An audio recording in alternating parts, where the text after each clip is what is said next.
अस्सलाम वालेकुम। मैं एक और वीडियो के साथ आपके अपने चैनल पे आपके पास हाजिर हूँ।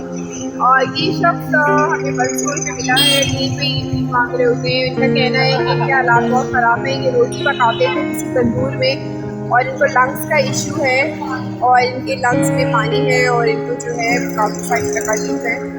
और ये जना भी गए यहाँ पे, हम इससे बात करते हैं, इनसे आप कुछ सुने कि क्या कहते हैं। सारे तुम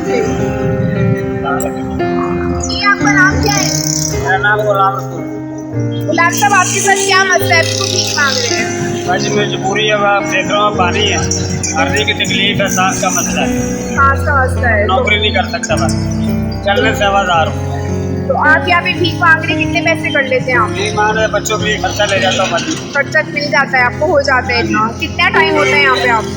कितने बड़ा साल हो गया मेरे को धक्के खाते हुए, कल 10 साल में धक्के खा रहा था।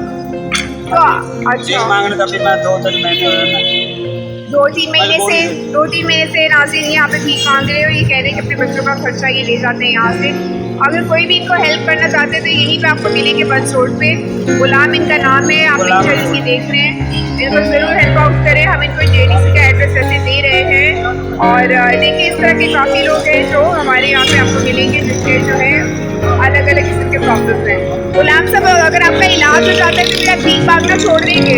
जी मैं भीख मांगने को आयत नहीं है, अल्लाह का शुक्र है, मैं अपना रोटी का कारीगर हूँ, हम वही अपना काम करते हैं। अगर आपको कहीं नौकरी मिलेगी तो कर लेंगे आप? मेरी तो मजबूरी है जो मैं हाथ फैला रहा हूँ। व्यूअर्स देखिएगा, अगर आप लोग हेल्प कर सकते हैं गुलाम साहब को, यही बस रोड पर होते हैं, इनको रोटी का काम करना आता है, काइंडली इनको हेल्प जरूर करें। पसंद आए तो लाइक और शेयर जरूर कीजिएगा। Thank you.